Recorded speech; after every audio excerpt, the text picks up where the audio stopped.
What is going on YouTube? This is my 2009 Honda Accord EX sedan with the 5-speed automatic transmission and the 2.4 liter K24 Z3 under the hood. And this car has been with me for 14 years. Coming up, actually, I think next week. This car was manufactured April 25th, 2009. We bought the car in May. My parents did. My dad needed a new car. He had a 1996 Nissan Sentra SER. That car was very fun, and I missed the car a lot, but the rust got to it, and it just rotted away. But this car was an upgrade compared to that. And this car has been a fantastic car, and it's held up extremely well over the past 14 years. A couple nitpicks and a couple issues, but we're going to go over this today. And I'm sorry about the wind noise. It's been a really windy day here in New England. Yes, this is a New England car, so salt has been a concern, but honestly this car is pretty flawless. I can't get on a lift right now, but I have been underneath it recently at my friend's shop, and the car looks pretty phenomenal for the age. Very little rust, and most of it's just surface rust, so we'll take that as a win. But let's go over the car. So I guess the most important thing is how's the paint held up. The paint has held up extremely well. The clear coat's still good on probably 95% of this car. I mean, you can see the clouds. I mean, you could probably even, you can see the clouds extremely well. My phone's having a hard time. I'm filming on an iPhone 13 Pro, and wow, it really lost focus. Okay, there we go. Yeah, it has a hard time taking pictures of it up close like that. All I do is I get it waxed twice a year, and like I wash it, I'll hand wash it, or I'll meat grinder it. Sorry. I mean, the car's paint isn't perfect, but it's not like clear coat failure. I mean, we'll do a walk around with the car real quick. But the only failure of any clear coat on this vehicle is on the bumper here. If you can look closely, you can see the spotting. The clear coat is failing here. The only parts that haven't held up well is in this wheel well area. And I've seen it worse on other 8th gen Accords, but the only spot that's really bad is right there. It's starting to bubble here. Yeah. It's not pretty, but it's not like super bad. You also got like some right there in the end of the side skirt. VTEC, bro. We'll get into the aftermarket stuff. The car has a little bit of aftermarket mods to it. Nothing too crazy. But let's get back to how the car's held up. But yeah, I mean, the roof, no clear coat failure. Sunroof still works, no leaks. I won't say for the rest of the car. It has a failure between the bonding materials that bond the A-pillar to the roof. And what happens is the car, when it rains, the car will start leaking inside the cabin. So when you get inside here,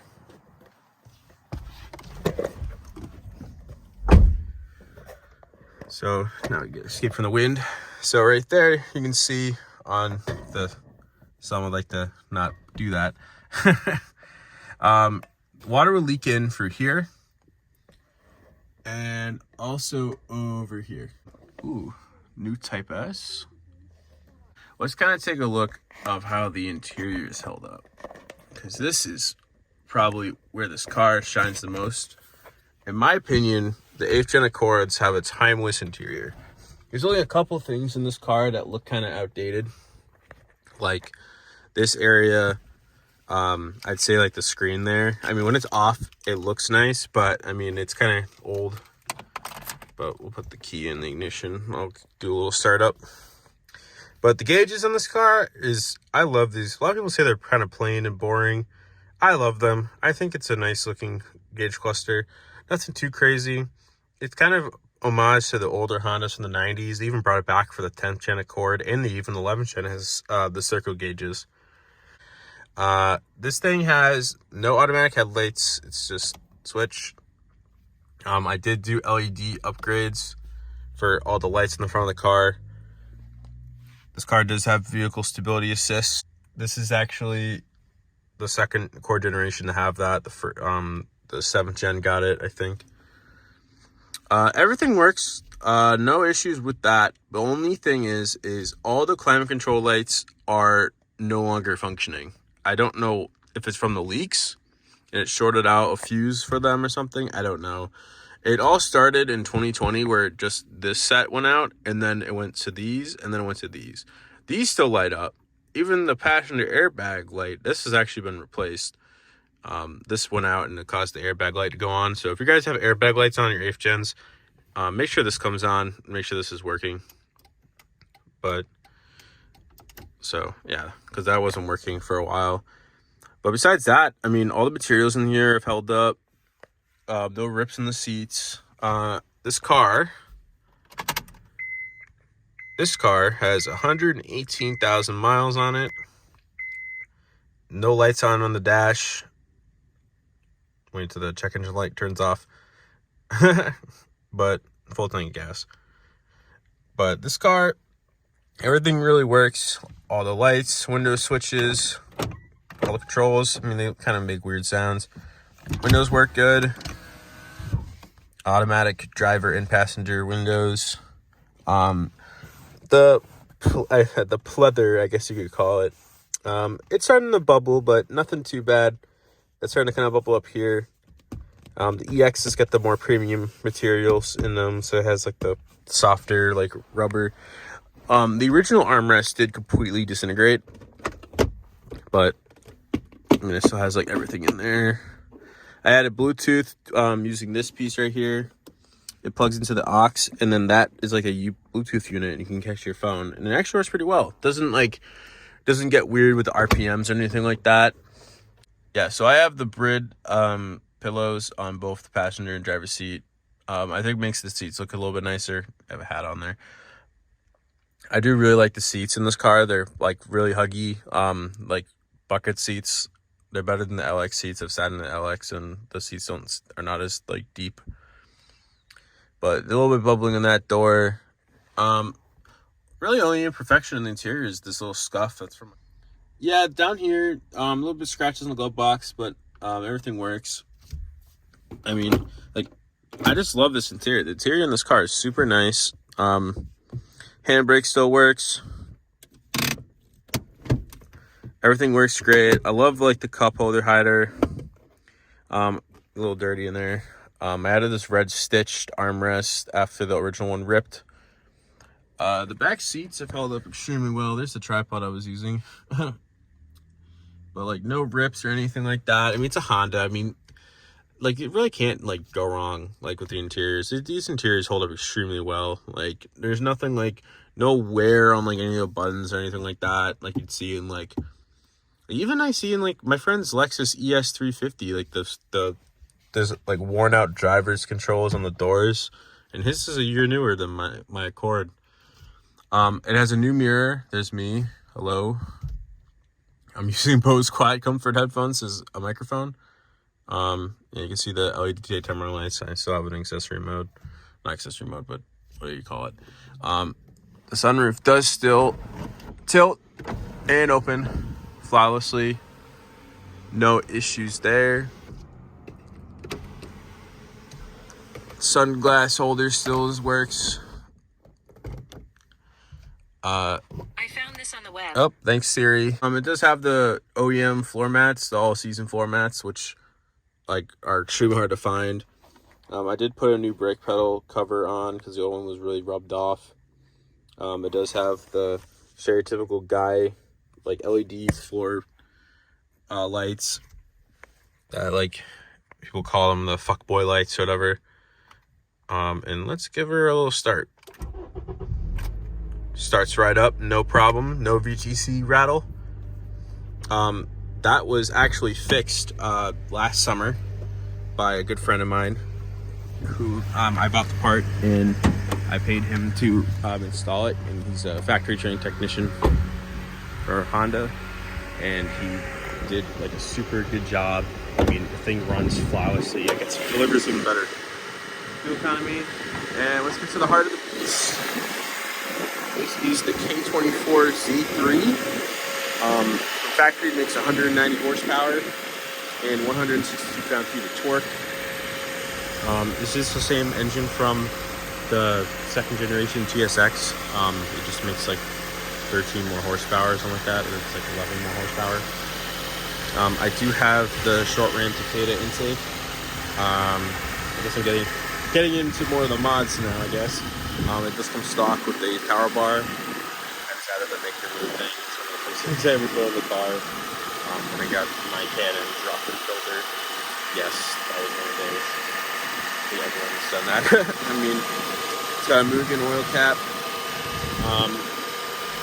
What else? Oh, this car did have the oil consumption warning, or like bulletin, and I was getting my airbags replaced because Honda did that big airbag recall for this generation vehicles. And when they were replacing the driver and passenger airbag, I heard something about it online, and I asked about it, and they were like, all right, we'll give you an oil change, come back in 2,000 miles. So I came back 2,000 miles, my car burned half the oil out, and they were like, all right, you qualified. And they did the entire bottom end of this car. They did the crankshaft, new bearings, a timing chain job. They did the works. This car literally got retired. New pistons, new piston rings. They even re-sleeved the cylinders and all that. They did everything, all for free. Shout out to Bernardi Honda and Natick for doing right by their customers. We bought 3 minivans from them, 3 Honda Odysseys, Honda Pilot. But back to this. But I mean, the engine's healthy. I mean, thicking's not too bad. Like, I mean, it's probably due for a valve adjustment. I should have did it last year, but unfortunately, I am probably going to be parting ways with it pretty soon. Within the next couple months, I'm going to get something newer, probably going for a 10th Gen Civic or an LX. I don't know. I'm kind of teeter-tottering between the two. Besides that, leaks in general, this thing has been pretty reliable, that-wise. The only oil leak this thing's ever had was from the crank pulley seal, but that was after after my friend did the BTC actuator, which he did fix. I mean, this thing barely vibrates. It really doesn't vibrate at all. Yeah, this thing's, I mean, ever since he did the BTC, the thing's been running super well. It definitely, like, is a trooper. It just still delivers great fuel economy. I get about 415 miles per tank. I don't know exactly what it's rated for, but I mean, I do drive Spiritly a lot, so the fact that I can still deliver that even with an intake on, the car will still like deliver really good fuel economy. I'm trying to think of anything else. Oh, the power steering. There's a line down there, right between the pulley and the kind of see it's a little wet. That's been leaking for a little bit, but it's been seeping, not really leaking. But my fluid hasn't gone down at all. It's definitely it's not even bubbling, which isn't good. That was my failed attempt of painting that to alabaster silver. Don't laugh at me. I did that like 3 years ago. The only oil leak that this motor's directly had just from was on the oil filter housing at the bottom of the motor, which, I mean, that's really not that bad. I mean, it only cost me like $100 to get fixed. And then, like I said, on the main crank bearing or sealer, that completely just dissolved and it started leaking after the timing belt or the BTC actuator. But yeah, I mean, besides that, I mean, the transmission got serviced at 100,000 miles. It was shifted a little bit rough. But ever since I got the fluid change, the thing shifts buttery smooth. I mean, people give these 5 speeds a lot of hate, and I don't get why. Like, mine shifts flawlessly. we'll actually go for a little drive and then just show you how well this thing is. Like, it still drives really well. And so let's quickly wrap this up by doing all the modifications I did. So like I said, I was on K-Tuner. I had the 1.2. The program's pretty easy to use. Definitely added a decent like punch combined with the RV6 downpipe and the intake. I think if I went full exhaust, look, sadly the aftermarket for the 4-cylinder is pretty small for these cars for like exhaust wise. Like, there's really none. If anyone has one that's good, put down in the comments. I'd love to see it. I mean, I'm planning on probably moving on from this car this summer. This car's treated me extremely well, but I think I've done all I could do with this platform. There's probably a little bit more stuff I could do with this car. I could go full bolt-on again, but I want something a little bit newer. But this car is still a pretty good looker. I think it's still relevant. I think these are underrated too. I mean, out of the Accords, no one really talks about these. There's not a lot of content on YouTube with these cars. So for my tire setup, I have Sparco wheels. I think they're called the Pinocchio. Oh my god. Oh hell no, man. What the fuck, man? Podio. They're called Podio, dumbass. They're a pretty nice wheel. These are 18-inch by 8.5. 18 by 8.5. They have BF Goodrich tires on them. They're the BF Goodrich G-Force Comp 2 AS Sports, so the all-season ones. Pretty good tire. I have nothing to complain about. They're a little noisy, but besides that, they're pretty good. They're great in the dry, great in the wet. Other aftermarket goodies in this car is I have H&R lowering springs on it with KYB struts. So it does drop the car from the stock ride height about a good 1.5 inches, which is pretty good. And I don't rub. I don't have any clearance issues with these wheels or the stocks. Stocks definitely look more tucked than the rest than the Sparcos, but besides that, stock muffler and exhaust. I pointed out, I have the HFP lip. I do have the Progress 22 mil sway bar, if this would focus, which is a really nice piece. Definitely an upgrade over stock. The stock was 13 millimeters and it was tiny, and the car would have a decent amount of sway, which was pretty frustrating. I don't know if this is unlocked still. Yes, it is. And another piece I added, which really helps with the handling of this car, is the Ultra Racing rear trunk brace. Definitely combined with the 22 mil sway bar, it definitely gives this car a nice stiff turn in, definitely high speed corners. This thing is super flat with the wider wheels and the sway bars. The stock sway bars are 25 mil, so I never touched it, and the only thing I did on it was the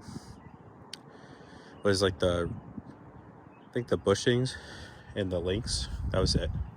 But this car overall is pretty modest, I'd say. Nothing too crazy done to it, but it's overall a great daily driver, and I highly recommend picking up one of these cars.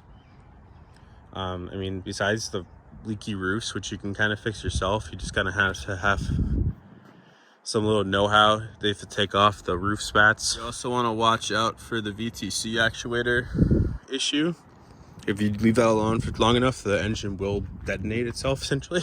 Not really, but it will grenade itself, from what I've seen online, horror stories like that. Besides that, I mean, the car has never left me stranded. It's always turned on. It delivers great fuel economy. I get probably around combined 27 miles a gallon. If I calculate it, I get about 450 miles per tank. Honestly, I couldn't ask for a better first car. Alright guys, so we are going to go on a little ride along here. So Like I said in the previous, look at this guy. Nice wide turn, nice job. All right, we're off to a great start. So yeah, like I said, this thing does have the Takeda short ram intake. It is the 5-speed automatic. Hopefully this thing will warm up a little bit quicker so I can kind of give you guys a little bit of the sweet VTEC sounds. You can kind of hear it. This is actually the partial zero emission vehicle model of the Accord. This was sold in California, Massachusetts, and a couple other states that are adopting those stricter emission standards. So that's kind of why, if you notice, once I get my the revs up to about 2,500 RPM, I'm just make sure the camera's good. What the dog doing today? He's yelling at his German Shepherd. All right. So this thing has a nice full tank of gas. I've driven like 60 miles. Car's nice and warmed up, so if someone yells at me for sending it, I mean, I only got 190 horsepower, so this thing is not the rocket ship you guys will expect it to be. I'm just kidding. But a little VTEC here.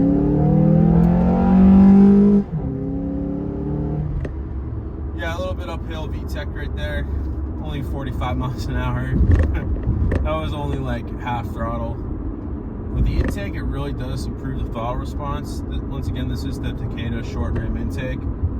It has like a 4-inch opening, and then it goes into a 3.5 to a 3-inch, like the stock. Definitely a nice sound out of this intake. I think this is the best sounding intake of this car. It just has a unique sound compared to the K&M one. But I mean, this car only has VTEC on the intake cam, so I mean, this car is not gonna be like the SIs of old, or like a Type R, like it's got the economy EV tech, but I mean, it still sounds pretty damn good for just a economy 4-cylinder. You still hear that raciness that Hondas are known for, that high rev. I mean, a lot of people don't know that these Accords still rev up to 7,100 RPM. Red fuel cuts at 71. Give it a little acceleration run again. This is just more so just like a daily, regular driving conditions.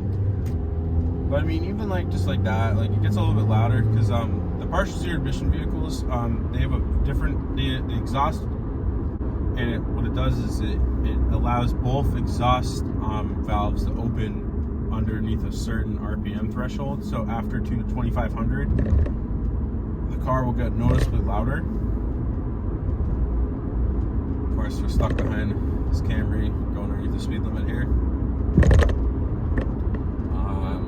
Yeah, I mean, like I said, this car is an excellent daily driver, and I mean, with these aftermarket wheels, like it really doesn't drive no different than stock. It just has a lot more confidence, inspiring like turn in, and like it just handles super well. Like I said, these tires are a little bit noisy. I actually had a wear problem where on the inside of the front left, at the passenger side front left wheel, there was a little bit more wear on the inside of the tire from a bad alignment that I drove around too long with them.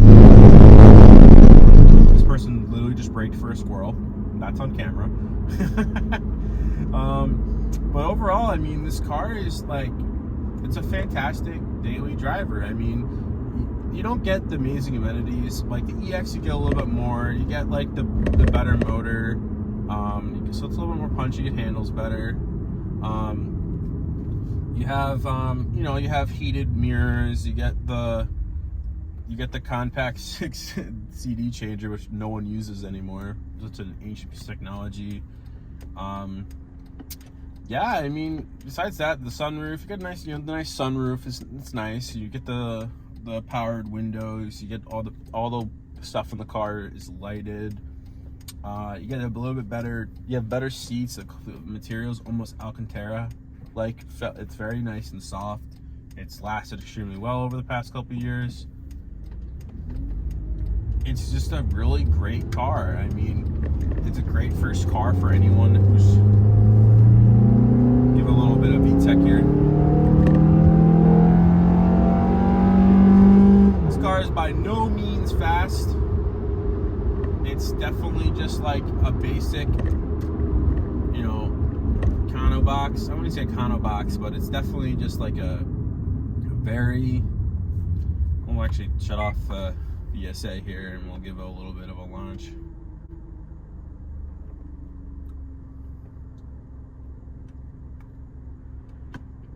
We'll put in we'll do a manual shift here.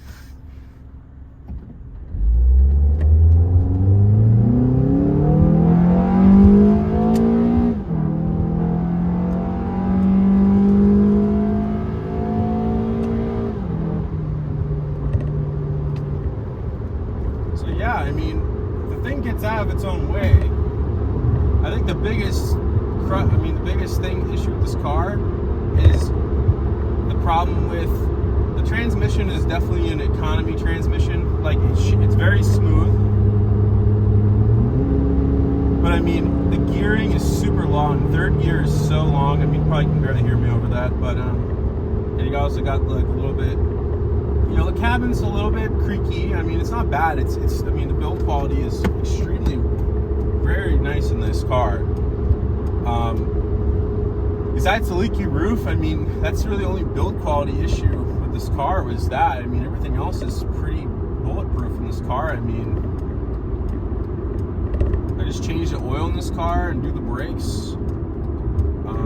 Yeah, I mean, yeah, the oil consumption thing, but I mean, most four cylinders burn oil, and I mean, it was very nice of Honda that covered that for me. I mean, especially it was just outside the 10-year window. But I mean, it's definitely a car that like is worth, like, it's still relevant in the modern market, and with today's car prices, I mean, this isn't a bad choice for, like, if you're looking for something that's cheap.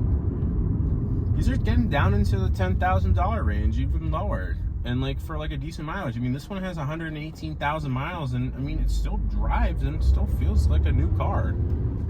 It's definitely like a car that you will enjoy and you're not gonna get bored of, even with the automatic. I mean, if you really want one of these and you want something that's a little bit more engaging, get the manual. But the automatic is really not a bad car. Just don't abuse it. Like. Well, thanks for coming for that drive. Kind of just us me rambling on about the car. Just wanted to show what the car's like to drive in a daily environment.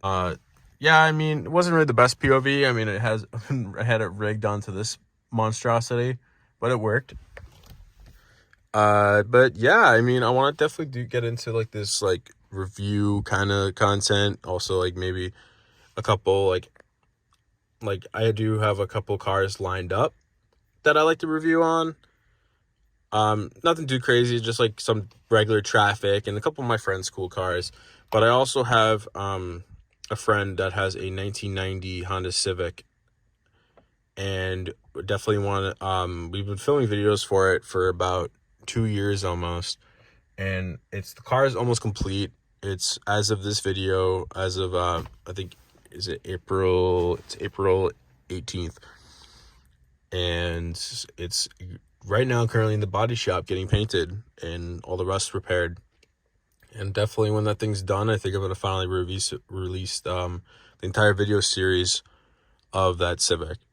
Bon voyage to a wonderful car, and also just kind of a documentation of this car, so I can look back and kind of remember this car. But that's all, guys. So thanks for tuning in, and I'll see you guys around. And I'll let you guys know what I get next. Bro, what the hell? Oh my God, no way.